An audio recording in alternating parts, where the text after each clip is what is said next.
Coba jawab jujur. Kalau dengar kata peta, yang kepikiran tuh peta dunia atau pasukan?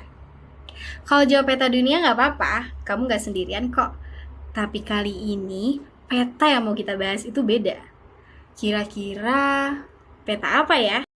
Hai, aku Kisha Yuzania dari kelas 11-4. Absen aku 18. Yuk belajar bareng aku. Peta ini singkatan dari pembela tanah air dan ceritanya penting banget buat sejarah Indonesia. Yuk, bahas bareng aku. Peta berarti pembela tanah air. Awalnya, Jepang membentuk peta untuk kepentingan perang mereka di kawasan Pasifik, yaitu untuk melawan sekutu. Ada juga pendapat bahwa pembentukan peta sengaja dibuat agar terlihat sebagai inisiatif para pemimpin Indonesia sendiri, supaya bisa membangkitkan semangat patriotisme yang akhirnya tetap menguntungkan Jepang. Namun, seiring berjalannya waktu, keberadaan peta justru memberi manfaat besar bagi bangsa Indonesia. Ratusan tokoh terpelajar Indonesia mendaftar menjadi prajurit peta. Mereka yang terpilih kemudian mengikuti pelatihan militer yang intensif dan disiplin, langsung dibimbing oleh instruktur Jepang di kota masing-masing. Para prajurit ini dikumpulkan dalam asrama khusus yang disebut Deiden atau Battalion, yang dipimpin oleh seorang Deidanko, semacam komandan batalion. Hampir setiap kota di Pulau Jawa memiliki Deidan peta. Latihannya keras, tapi dari sinilah para pemuda Indonesia belajar taktik perang, kedisiplinan, dan organisasi militer. Nah, selain pelatihan militer, peta juga menjadi tempat berkumpulnya anak-anak bangsa dari berbagai latar belakang. Dalam satu barak, bisa ada guru, pejabat, kiai, santri, hingga mantan tentara kolonial Belanda loh teman-teman. Dari kebersamaan ini, rasa persatuan dan tujuan bersama mulai tumbuh. Mereka tidak hanya diajari cara bertempur, tetapi juga cara memimpin, bekerja sama, dan bertanggung jawab atas pasukannya. Nah, teman-teman, peta sendiri sebenarnya nggak resmi menjadi bagian dari tentara Jepang. Fungsinya lebih sebagai pasukan pendukung atau gerilya untuk membantu Jepang menghadapi sekutu. Korps perwiranya pun sangat beragam. Salah satu tokoh yang menonjol adalah Sudirman, yang awalnya terlibat dalam peta dan kemudian menjadi tokoh militer penting dalam sejarah Indonesia.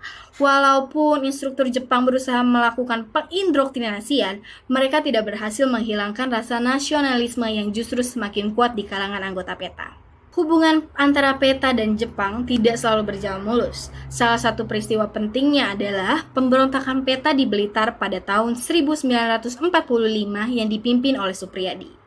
Pemberontakan ini terjadi karena para anggota peta tidak tahan melihat penderitaan rakyat akibat kekejaman Jepang. Walaupun pemberontakan ini gagal dan ditindak dengan keras, peristiwa tersebut membuktikan bahwa kesetiaan anggota peta sebenarnya bukan kepada Jepang, melainkan kepada bangsa Indonesia. Nah, menjelang kekalahan Jepang dalam Perang Dunia II, peta akhirnya dibubarkan. Jepang khawatir pasukan yang sudah terlatih ini justru akan berbalik melawan mereka. Namun, pembubaran peta ini tidak menghentikan perjuangan. Justru pengalaman, keterampilan, dan jaringan yang telah terbentuk menjadi modal besar bagi bangsa Indonesia setelah proklamasi 17 Agustus 1945. Banyak mantan anggota peta kemudian menjadi pemimpin dan perwira dalam perjuangan kemerdekaan serta menjadi cikal bakal Tentara Nasional Indonesia. Pengalaman militer, disiplin, dan kemampuan organisasi yang mereka miliki sangat membantu Indonesia dalam mempertahankan kemerdekaan dari ancaman penjajah yang ingin kembali berkuasa. Jadi, peta memiliki sisi yang paradoksal. Awalnya dibentuk sebagai alat penjajah, tetapi dalam perjalanannya justru tumbuh menjadi sumber kekuatan bagi kemerdekaan Indonesia. Peta mengajarkan kita bahwa sejarah tidak selalu hitam dan putih. Sesuatu yang lahir dari tujuan yang buruk bisa berubah menjadi sesuatu yang bermanfaat. Tergantung bagaimana bangsa itu memanfaatkannya. Nah, kesimpulannya teman-teman, peta adalah bukti bahwa semangat nasionalisme bangsa Indonesia tidak bisa dipadamkan. Bahkan dari situasi penjajahan sekalipun, bangsa ini mampu menyiapkan diri untuk merdeka dan mempertahankan kemerdekaannya. Sekian penjelasan tentang peta dari aku, semoga teman-teman bisa ambil nilai positifnya. Sekian, terima kasih. Watermelon Cat here. I just wanted to say thank you so much for all the support and likes and follows. It really means the world to me. Expect more videos soon. No use.